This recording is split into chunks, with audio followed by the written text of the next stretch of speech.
uno está en los círculos más íntimos, uno puede hablar y desplayarse, pero cuando tú sabes que hay alguien más escuchando, como que a mí las venas se me aprietan un poco, ¿ya? Bueno, Lidia Mancilla, ¿cierto? Valenzuela, Mancilla con S, por si acaso, para no perder la costumbre. Soy de Arauco, nací en Arauco, vivo muchos años en Talcahuano. Mi cuerpo descansa en Hualpén y mi espíritu vuela feliz por el mar y el mundo que es Talcahuano. Añoro mi puerto, amo mi ciudad, me encuentro satisfactoriamente viviendo aquí en Hualpén. Estas comunas que han sido importantes en mi quehacer, no solo corporal, físico, en el sentido de que están los míos, sino también en la parte lúdica, en el juego, en el descubrir mundos, en el ver estrellas y todo eso. Bueno, de repente te hacen preguntas, ahora las preguntas me las voy a hacer yo misma. Lidia, ¿tú de cuándo escribes? Bueno, yo te podría decir, Lidia Mancilla, que escribo desde la niñez, desde cuando jugaba a descubrir duendes, hadas y que me hablaban arriba de un peral en mi lindo Arauco. Allí descubrí la palabra escrita, la conciencia social, este mundo tan incierto que es el mundo de las palabras y tan tremendamente conflictivo porque la palabra te da vida y también te mata. Eh, Creo que soy una mujer muy consecuente con lo que dice, porque me gusta hacer lo que digo. No soy, como diría alguien por ahí, de entre los mayores, donde yo trabajo, voladero de luces, conmigo no va.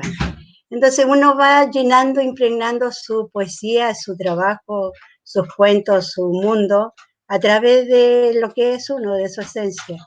Y creo que aprendí muy chica a ver y a sentir y a oler y a mirar este mundo de otra perspectiva. El otro día alguien decía que las mujeres estamos como muy marcadas por los cuentos de hadas, pero descubrí, escuchando a una mujer, que a mí nunca me leyeron cuentos de hadas, así que nunca hubo un hado en mi vida. Y tampoco fui como marcada en ese sentido, porque me crié de otra manera y agradecida de cómo me criaron. Así que tengo las alas bien amplias, se me han roto N veces, he entrado en conflicto muchas veces, me he ido al desierto yo solita, pero de eso, del ser mío, está lleno mi poesía. Así que yo creo que con eso entenderán por qué me atreví a escribir todo lo que es el testimonio que a veces te toca y a veces no. Uno a veces lo conoce, pero otras veces no. Y es bueno meterse para que el testimonio de uno, como alguien me dice por ahí, escríbelo para que se sepa que tú también lo viviste. Muchas gracias. Gracias a ti, Lidia. Bueno, yo quiero complementar un poquito más. Lidia es autora de 24 libros hasta la fecha, perdí la cuenta. Ella es poeta, narradora, gestora cultural. Ha sido reconocida en Argentina como poeta y ha participado en encuentros en Chile, Argentina y Perú. Una de las 12 regiones más importantes de la poesía contemporánea. Y ahora quiero pedirle a nuestro segundo invitado, a nuestro querido amigo Humberto Lagos Schwarzenegger, que por favor se presente con nosotros en esta primera mesa. Humberto. Muy bien, Jaime. Un abrazo para Lidia también, en este momento en que uno se ve de manera virtual. Bueno, yo soy imperialino de tierras mapuches. Me crié con mis amigas y amigos mapuches. Desde pequeño vivía con mucha inquietud todos los temas que se relacionaban con la poesía. Y curiosamente, yo aprendí los primeros ritmos poéticos leyendo la Biblia, leyendo el Cantar de los Cantares y sobre todo leyendo, qué sé yo, al rey David, cuando escribe los salmos. Por ejemplo, siempre me llamó mucho la atención, aparte de los contenidos, el tema del ritmo que tiene el Salmo 23. Jehová es mi pastor, nada me faltará. Un ritmo poético precioso. Fui aprendiendo ahí desde la pobreza lo hermoso que es la vida.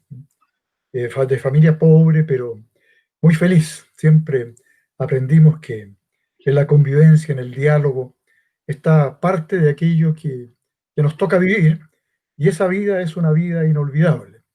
Yo desde pequeño empecé a escribir versos, me llamaba mucho la atención y me era fácil aprender los versos que tienen que ver con rimas, por ejemplo. ¿Ah? El tema de las décimas también, donde la rima aparece allí. Yo leía libros desde pequeño. Además, en mi tierra, en Imperial, teníamos siempre como propuesta desde el punto de vista literario, desde el punto de vista del testimonio, de las crónicas, de la poesía, poetas que tenían relevancia, que eran importantes nacionalmente. Recuerdo a don Juvencio Valle, quien fue un gran amigo, yo lo pude acompañar hasta el momento de su muerte, a fines del siglo XX. Con don Juvencio, había otro, está Eulogio Suárez, allá está un cercano a ustedes, Omar Lara, que también es imperialino, también hijo ilustre con el grado o el honor con que me distinguieron los imperialinos. Entonces fui planteándome el tema de la poesía, del relato, ¿ah? De los cuentos, criado en medio de historias que son fascinantes. ¿Ah? El tema de saber que existía Caicay y Tren Tren, Caicay, el espíritu de las aguas, Tren Tren, Bilú, el espíritu del Mapu. Recibir la enseñanza de las tradiciones mapuche de que terremotos y maremotos era porque se enfrentaban en durísimas batallas, Tren Tren y Caicay. Eso fue despertando mi imaginación y la imaginación de mi entorno. Hacíamos entonces este tema de la poesía como algo mágico, algo que estaba allí, que había que abrazar, aprender el buen decir. Nuestros profesores de castellano, profesoras, nos enseñaban primero la literatura española. Fuimos adquiriendo conocimiento de los grandes poetas, poetas, poetisas se decía en ese tiempo también, de las grandes poetisas. Hoy día la palabra poeta es palabra ya general. Pero, como digo, escribir textos, ya empecé después a escribir algunos libros. El año 70 apareció mi primer libro publicado, Lamento. Después vino una serie de publicaciones más. Desde el punto de vista de mis estudios, yo soy abogado, sociólogo. Eso me permitió también poder salir de Chile.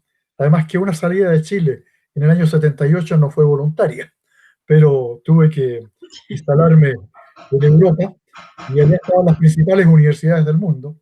Y fui aceptado en la Universidad Católica de Lovaina, donde hice mi doctorado en sociología, y también en España aproveché de sacar otra licenciatura en Derecho por si no podía regresar a Chile. Soy un abogado de derechos humanos que hasta ahora sigue en los tribunales reclamando justicia para quienes sufrieron los tremendos problemas de los años de la dictadura militar. Y hoy día acompañando a gente que también se siente tocada por la violación de derechos que se produce hoy día. Pero mis relatos, la poesía, los libros, los cuentos, los textos especializados de derecho, de sociología, lo que hacen es asumir la historia, relatarla y permitir el acceso, porque un pueblo sin memoria no tiene identidad. Entonces nosotros tenemos esa responsabilidad. En medio de el intercambio que hay con poetas, por ejemplo, muy importante ha sido para mí conocer bien la poesía de Lidia Mansilla, conocerla, saber sus escritos, sus preocupaciones. Nos conocimos allá en intercambio de poetas de Chile y de Argentina, allá en Nueva Imperial. Siempre hay mucha actividad cultural, y esa actividad cultural a mí me ha permitido llegar ya, bueno, a establecer con cierta sabiduría aquello que uno está produciendo de manera constante. Entonces hoy día, hablar de testimonio, hablar de crónicas, eso implica poner en texto aquello que uno ha vivido cotidianamente. Y esa vida cotidiana es un aporte, es un regalo que se hace a la memoria colectiva. Por eso yo amo y respeto mucho lo que ustedes hacen en términos de promover la cultura en sus diferentes ámbitos. Pensar en la narrativa contemporánea, permitirle a gente que a veces no tiene la facilidad para escribir, pero que sin embargo si se los orienta, sus testimonios van a ser testimonios muy importantes para generar conciencia respecto a aquello que le ha tocado a otros vivir. Entonces, poetas, escritores, somos camino para que otros puedan también circular asentando sus verdades, sus experiencias, sus vidas. Gracias. Muchas gracias, Humberto. Bueno, decir además que Humberto Lagos Schwarzenegger ha escrito, tiene publicado hasta la fecha 16 libros de poemas, 2 libros de cuentos, una novela y numerosos textos en áreas de derecho, sociología, teología, historia y otros. Y tal como él dijo, defensor de derechos humanos y que tuvo que enfrentar el duro tránsito del exilio. Bueno, conocido un poco más desde el punto de vista más humano, de nuestros invitados de hoy día, Lidia y Humberto, la mesa que hoy día nos reúne habla de narrativa y testimonio.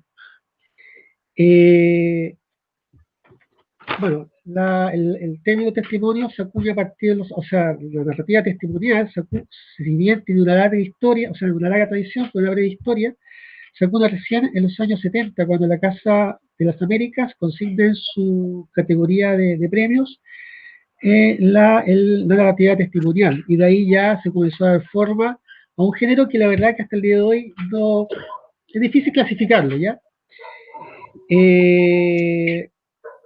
Tanto Lidia como Humberto, en sus diferentes ámbitos, se han aventurado por este derrotero.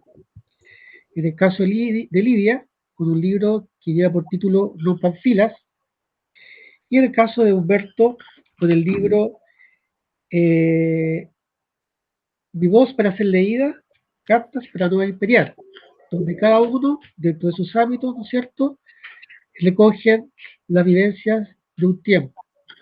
En la siguiente intervención, aquí vamos a hacer un ejercicio bastante interesante, lúdico, que lo hemos hecho en algunas oportunidades en nuestro encuentro literario, que lo hacemos acá en LEU. Lidia presentará el libro de Humberto, y Humberto presentará el libro de Lidia, para que sea más simpática la presentación. Lidia, comenzamos contigo. Mi voz para ser leída. Cartas a Nueva Imperial. Desde su yo nos habla Humberto. Desde su yo nos canta.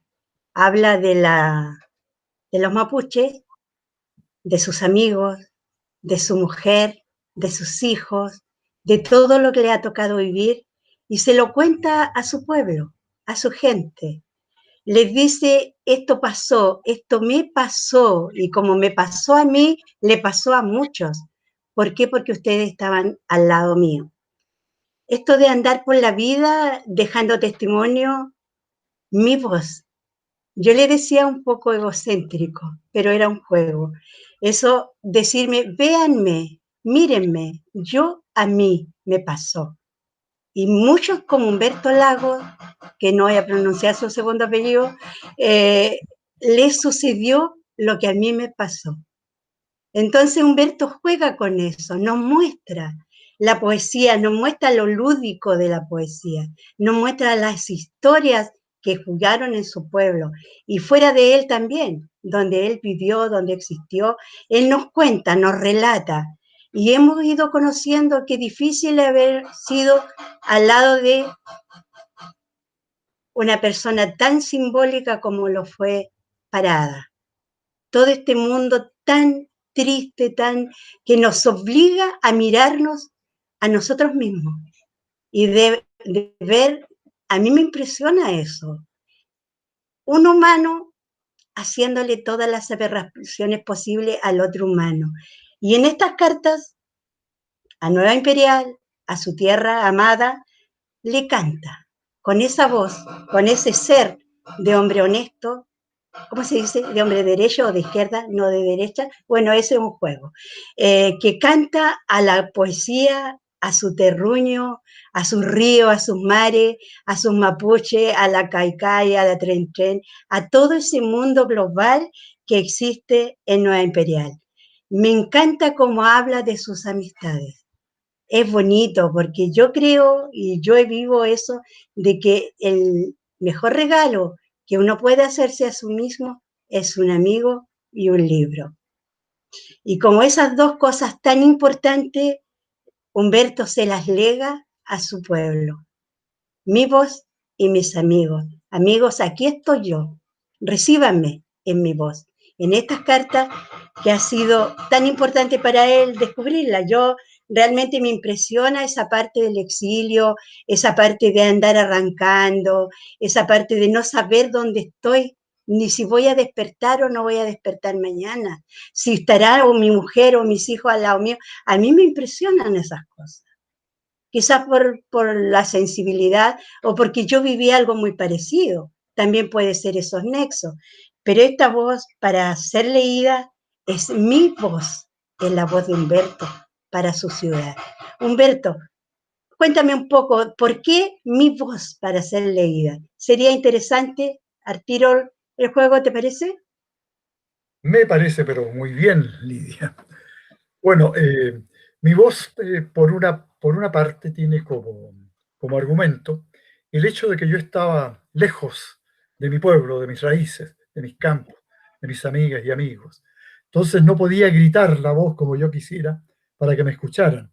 Entonces prefería escribirla y esa voz hecha texto se la enviaba a mis amigos. Pero curiosamente también, en Imperial, en mi tierra, habían amigas y amigos que eran sordos. Entonces fue otra motivación para que el título de ese texto fuera mi voz para ser leída, Cartas a Nueva Imperial. Siempre que vuelvo a mi pueblo y vuelvo frecuentemente, me encuentro con estas amigas y amigos y voy recogiendo más relatos, porque vienen otros textos más que se van a inscribir, se van a publicar en la misma dimensión de este texto, mi voz para ser leída. ¿Qué sientes tú cuando vuelves a tus raíces? ¿Qué te deja el abrazo fraterno del alcalde, por decir algo? Bueno, yo vuelvo y realmente me bebo todo mi nueva imperial. Tengo, como soy bastante conocido en mi tierra, cuando yo salgo a caminar por imperial, tengo que hacerlo bien de madrugada o muy de noche, porque ahí no me paran las amigas y amigos, porque salgo naturalmente a cualquier hora del día, pero me demoro mucho en llegar cuando me mandan a comprar pan desde la casa, porque me tengo conversando con mis amigas y amigos, me paran, conversamos, hablamos, además, tantos temas, no solo el tema de lo literario, sino que el tema de los derechos humanos. A mí me correspondió como tarea poder ayudar en todo Chile a mucha gente, pero sobre todo a muchas imperialinas e imperialinos que pasaron momentos tremendamente complejos. Entonces uno se reúne para conversar, para hacer relato, para hacer memoria de aquellas cosas. Entonces en Imperial me encanta volver, pero pucha que me cuesta andar. Yo me imagino que suene así como está. Cuando yo voy a mi Arauco pasa lo mismo. Sin duda que te Oh, comprendo. sí, lo mismo. Es hermoso, sí, porque uno se llena de muchas cosas bonitas. Esto de los mitos de los mapuches, esto que para mí resulta tan cercano, para todo el que no quiere y se siente discriminado con que diga, yo me siento feliz de ser mapuche en el sentido de ser mestiza. ¿Cómo te sientes tú con respecto a esto cuando en alguna de tus alocuciones te dicen, cuéntenos sobre los mapuches? ¿Tú cómo te planteas frente a eso? Bueno, mira, yo me crié, como te digo, con amigas y amigos que son hermanas y hermanos, con quienes que son mapuches, y con gente de otros pueblos originarios también, a los que conozco mucho. Yo he sido abogado y sigo siendo abogado de temas relacionados con los pueblos originarios y sobre todo el tema con los mapuches. Entonces, normalmente, cuando vuelvo a Imperial, hay una familia en que una mapuche es machi, ¿ah? Y otros amigos que son artesanos mapuches. Así que cada vez que vuelvo a mi tierra, tengo que ir donde ellos y allá nos sentamos en torno a un brasero, ¿eh? A asar un pedacito de carne para hablar de nosotros mismos. Entonces a mí me tocó, cuando yo era abogado de la Vicaría de la Solidaridad, era el presidente de los trabajadores, me correspondió atender numerosos temas del pueblo mapuche ante los tribunales. Y eso lo hacía con tremendo cariño, y esas cosas mis amigas y amigos no lo olvidan, yo tampoco. Entonces, para mí es tema muy natural. Siempre luché contra el tema de la discriminación, y cada vez, como digo, que vuelvo allá a mis pasos, en la plaza nos juntamos, me invitan a Guillatunes, he estado en más de algún machitún, pero siempre por allá por julio, cuando vienen las grandes festividades de cambio de estación, estoy allá danzando en torno al regue. El purrún. Exactamente. Sabes que yo de todo lo que estamos hablando, para los que nos escuchan, para ti, Jaime, que no has leído mi voz, está todo dentro de lo que está el libro. Todo lo que hemos estado conversando está dentro del libro.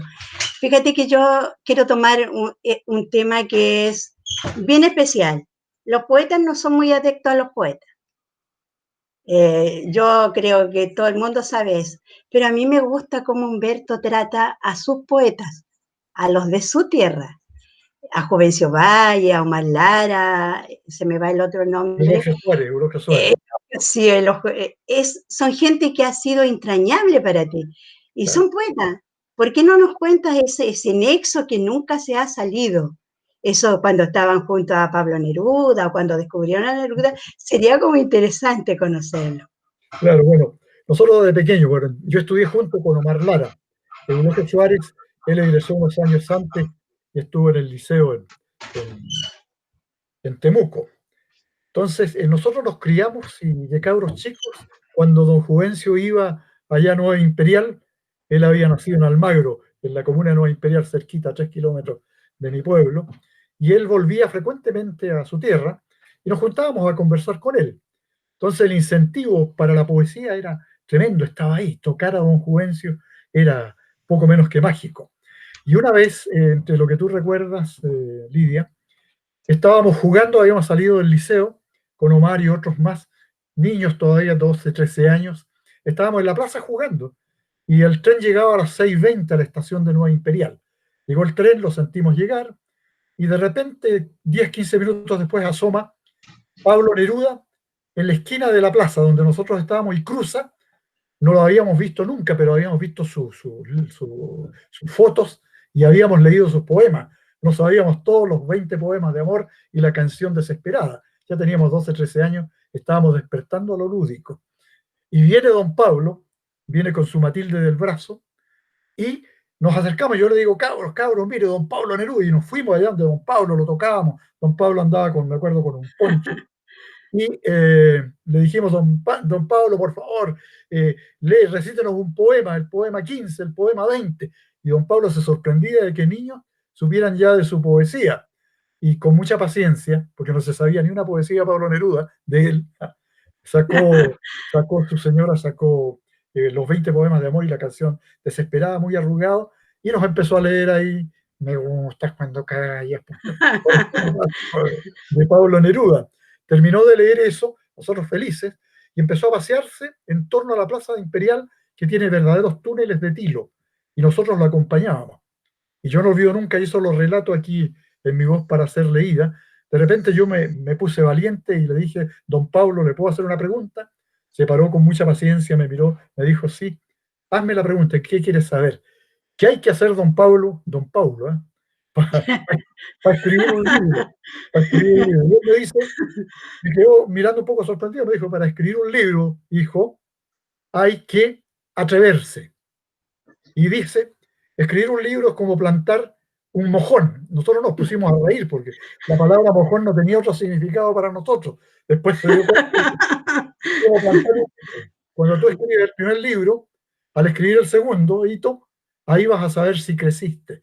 Y yo ya escribía en una máquina de estas antiguas y tenía 6 poemitas escritos, que yo decía que eran poemas, corcheteados en unas hojitas delgadas.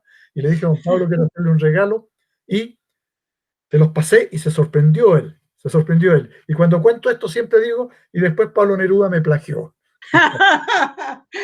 No, pero era una vida llena de poesía, llena de gente, llena de relaciones con los campesinos, con los mapuches, eran absolutamente parte nuestra. O sea, no teníamos problemas.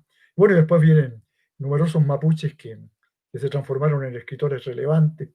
profesionales relevantes, muchos de ellos son amigos míos. Yo he tenido alumnos mapuches en la universidad que hoy día son destacadísimos abogados. Entonces, el tema de los relatos nacen, Lidia, como te pasa a ti, desde la vida cotidiana. Exactamente, por supuesto que sí. Bueno, mi voz para ser leída, Cartas a Nueva Imperial. Así Humberto va jugando con la palabra escrita, la palabra sentida, porque uno lo lee, yo lo he leído 2 veces, ahora en estos días para saber de qué voy a hablar, pero ya lo había leído del año, aquí debe estar, ya hace un par de lustros ya, de 2016. De ahí que lo tengo, así que hace un par de años yo lo he disfrutado, lo he pasado en mis talleres, incentivando a mis alumnos a que escriban sobre sus vivencias, sus decires y sus haceres. Yo agradezco, Jaime, la oportunidad de haber presentado a Humberto en esta voz para ser leída, Cartas a Nueva Imperial. Muchas gracias, Lidia. Muy profunda tus palabras. La verdad que es un texto que creo que vale la pena leerlo, abordarlo y reflexionarlo. Esperemos que luego tengamos la posibilidad de tenerlo en nuestras manos.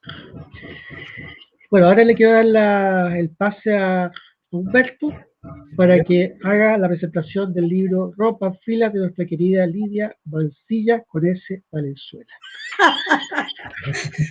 Esa te la debo, Humberto, me la debes, me la debes. No, para los que están escuchando, yo digo que siempre cuando nombraban a Lidia Mancilla, decía, y ella misma dice Lidia Mancilla con S. Yo pensaba que el segundo apellido era con S. No, pero es Valenzuela. La verdad es que, como se los he dicho y ustedes lo saben ya, yo soy un abogado de derechos humanos, un trabajador de los derechos humanos toda mi vida, y sigo en ese tema. Entonces, cuando se habla de narrativa contemporánea, yo había leído muchos libros que tienen que ver con narrar qué es lo que está pasando hoy día, y como bien lo recordaba Jaime, todo el tema de esta narrativa comienza en el siglo XX, y particularmente después de la Segunda Guerra Mundial. Y no es solamente una voz la que narra, sino que hay diversos puntos de vista que se plantean dentro de este ámbito de la narrativa. Y normalmente en la narrativa uno observa que hay 3 grandes temas: la soledad, la incomunicación humana, los monólogos, cuando uno habla consigo mismo y no tiene posibilidad de compartir aquello que le está pasando, la comunión con el otro, de qué manera se puede trabajar dentro del ámbito de la narrativa contemporánea, y la realidad que a veces no se puede, como dicen los expertos, abarcar. Bueno, cuando Lidia me entregó el texto, yo sabía que ya estaba publicado, Rompan Filas, leerlo ya fue para mí un impacto. Como ustedes pueden suponer, yo llevo en mí inmerso declaraciones, testimonios de muchas personas, tremendamente conflictivos los testimonios en relación con violación de derechos humanos. Y en Rompan Filas, esta convocatoria que Elía hace y que yo sé que le fue propuesta hace bastante tiempo por Esteban Proboste, un ex militar, un ex uniformado, una propuesta escritural de ex soldados. Cuando se llegó allá, Lidia, que tiene una vida también muy relacionada con el tema de ser sido víctima a ella y su entorno de violación de derechos humanos, de dramáticos temas, lo pensó bastante para ver si aquello que le estaban pidiendo ex funcionarios de las Fuerzas Armadas con criptos podía ser asumido por ella, y la buscaron porque es una mujer extraordinariamente creíble. Se acercaron a ella para pedirle que le ayudara a ordenar, a preparar un texto que diera cuenta testimonial de lo que había sido la vida de muchos de estos 180 ex conscriptos que estuvieron en diferentes ramas de las Fuerzas Armadas, que querían contar qué es lo que les había pasado en el periodo del régimen militar. Entonces, leerlo para mí fue tremendamente impactante, porque me traía a colación aquello que yo estuve viviendo toda la vida con intensidad. Me correspondió atender también a numerosos exuniformados que iban a pedirnos auxilio en la Vicaría de la Solidaridad, en tanto que abogados de derechos humanos. Entonces los ex soldados conscriptos de Chile, muchos de ellos de Talcahuano, vinieron, convencieron a Lidia, que tuvo su tiempo de reflexión y llevó adelante la recopilación de estos testimonios. Y por ahí Lidia lo dice respecto del tema del perdón. Aquí aparece implicado el tema del perdón, no solo en función de aquellos que han tenido actos violatorios de la dignidad de las personas, violatorios de los derechos humanos, sino que el perdón también de parte de quien sufrió el daño de aquellos que provocaron esos impactos. Entonces Lidia reflexiona literalmente diciendo en el prólogo, el tipo de perdón más difícil es el que se da a alguien que ni siquiera piensa que necesita tu perdón.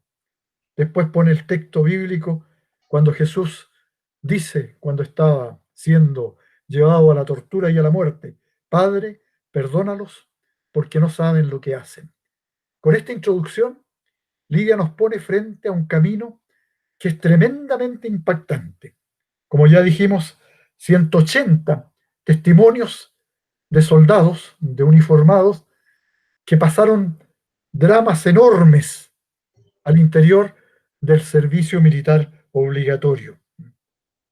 Estaba pensando en eso cuando Lidia también nos dice en el prólogo, nos habla del amor que ella tiene por Talcahuano, por sus cerros, por su gente. Ella observa la pobreza y el abandono y sobre todo presta oído a las historias del presente y a las historias del pasado. Y ahí fue cuando llegó Esteban Proboste para pedirle que llevara adelante, que orientara, que ayudara a conjugar, a realizar esta propuesta de escritura.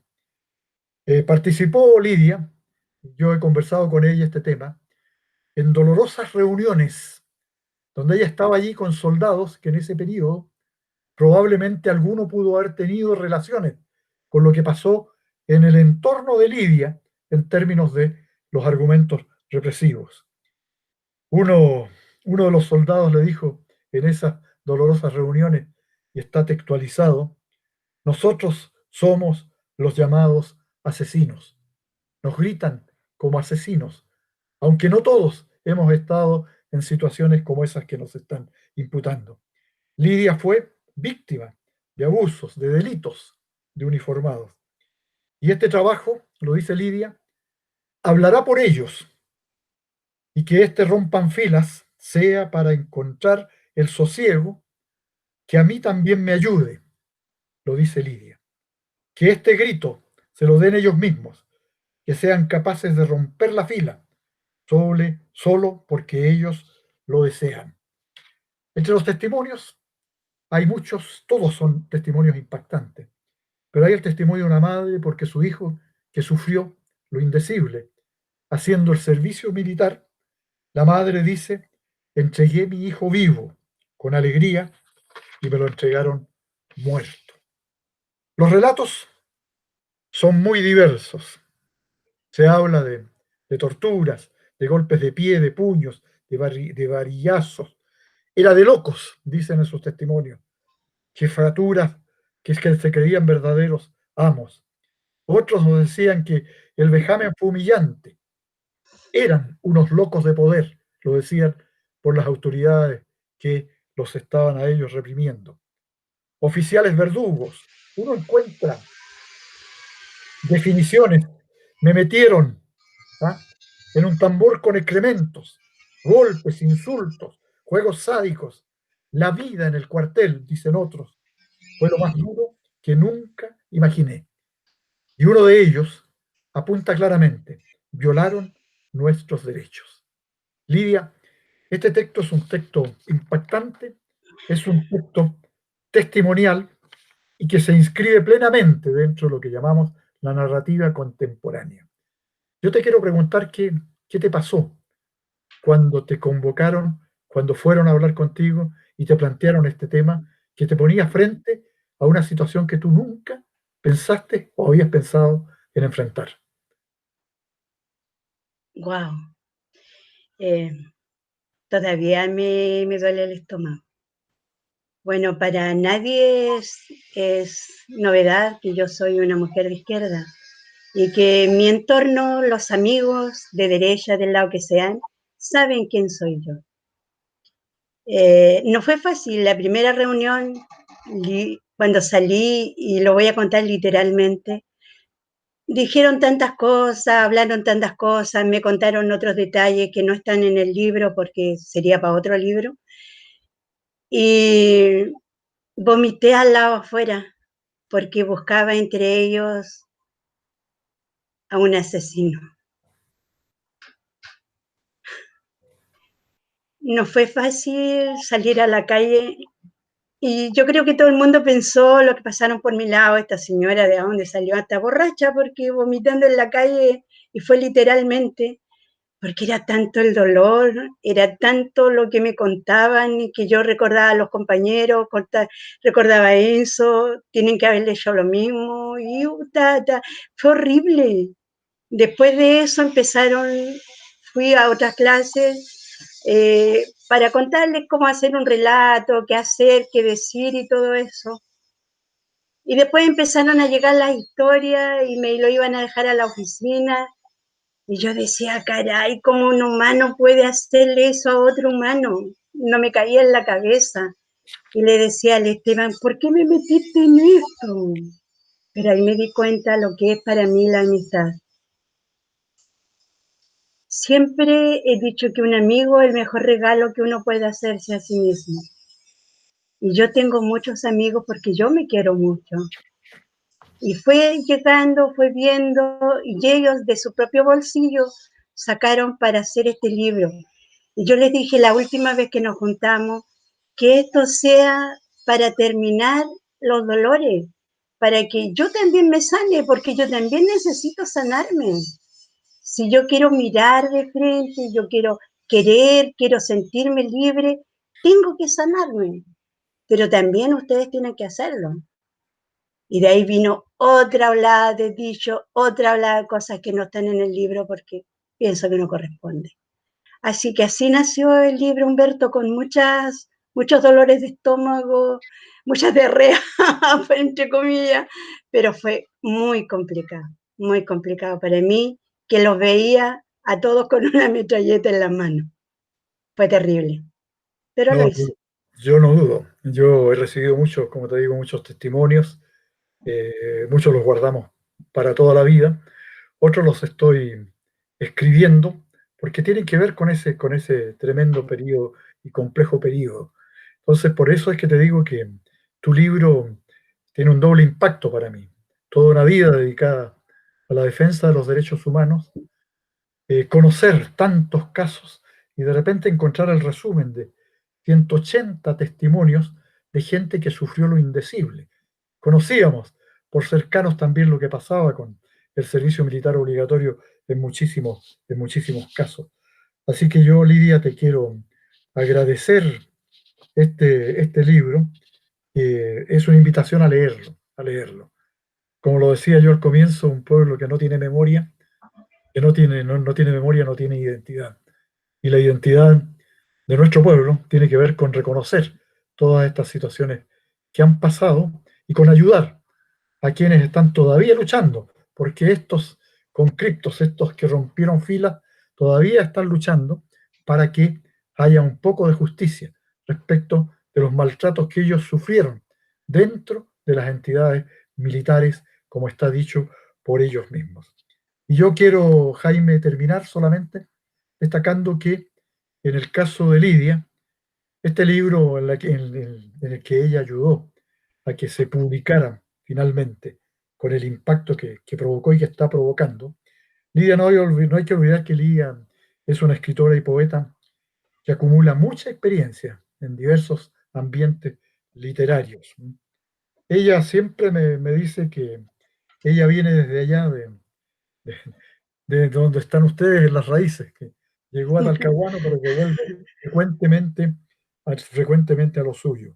Hay muchas distinciones que existen respecto de Lidia, ¿m?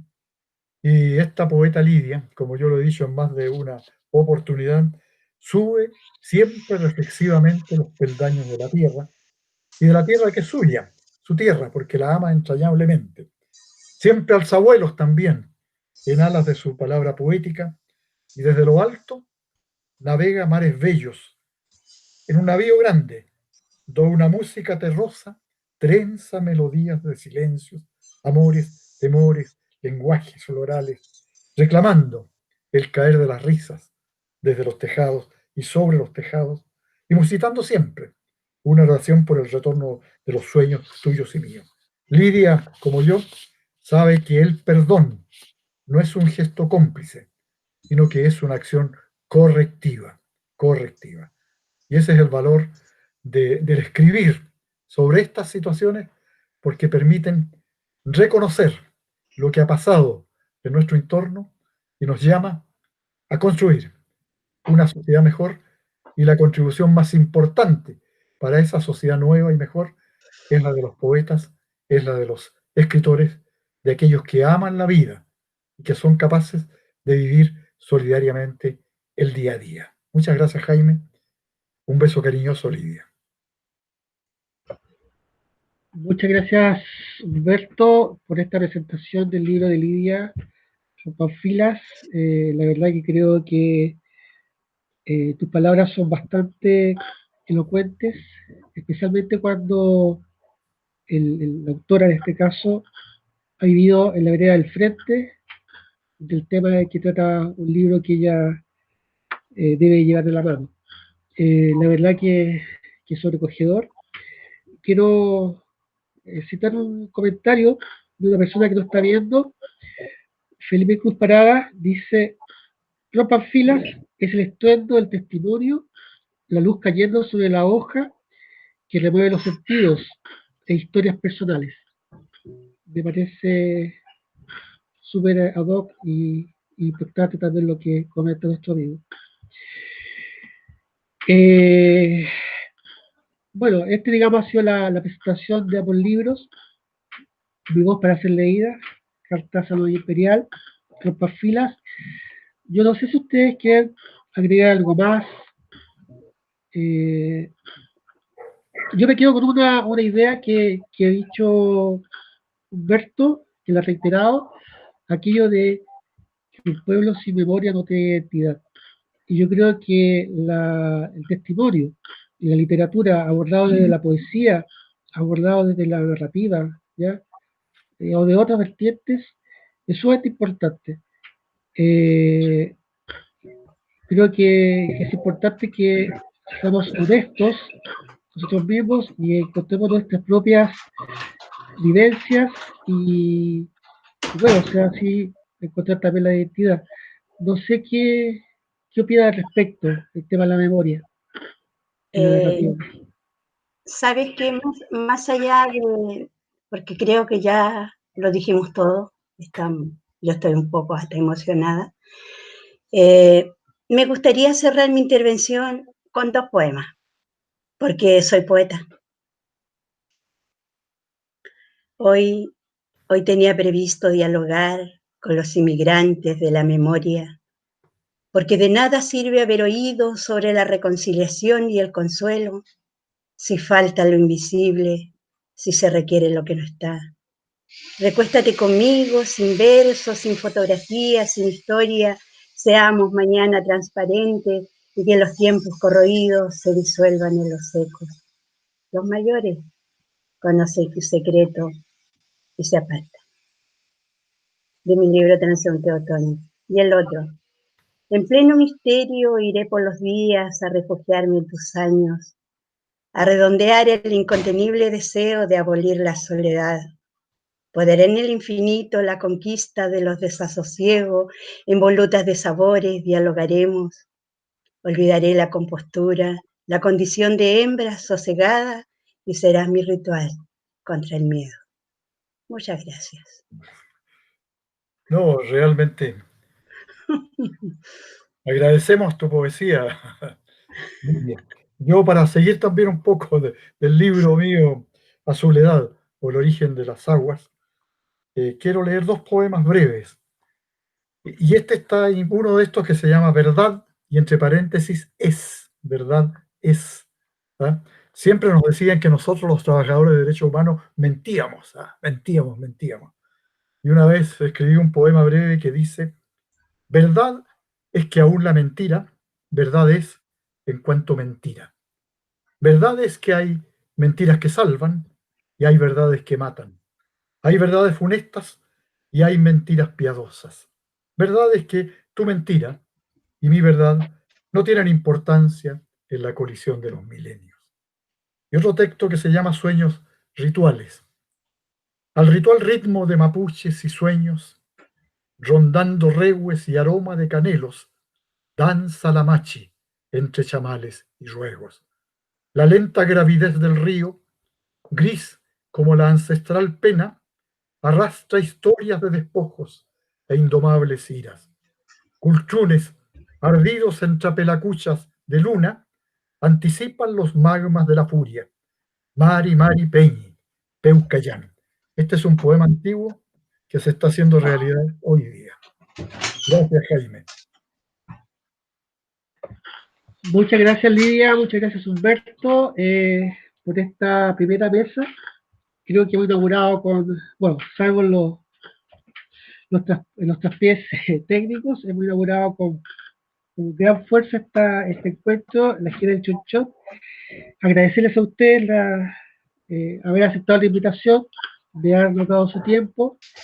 Espero que podamos volver a encontrarnos de forma presencial en Leu. Y bueno, muchas gracias una vez más. Bueno, para mañana tenemos una segunda mesa que tiene por tema ciencia ficción. Bueno, mañana vamos a cambiar de tema, ¿ya? Será ciencia ficción, fantasía, terror en la literatura chilena, y los amigos de ALCIF, la Asociación de Literatura de Ciencia Ficción y Fantástica Chilena, Alejandro Ruiz, Gilbert Gallegos, Leonardo Espinosa, Michael Depp y nuestro querido amigo Juan Pablo Cifuentes, se va a tomar la tarde-noche para hablarnos sobre las temáticas fantásticas. Así que mañana a partir de las 8 dejo la invitación. Seguimos con esta segunda jornada, será la segunda jornada de la esquina del Chonchón.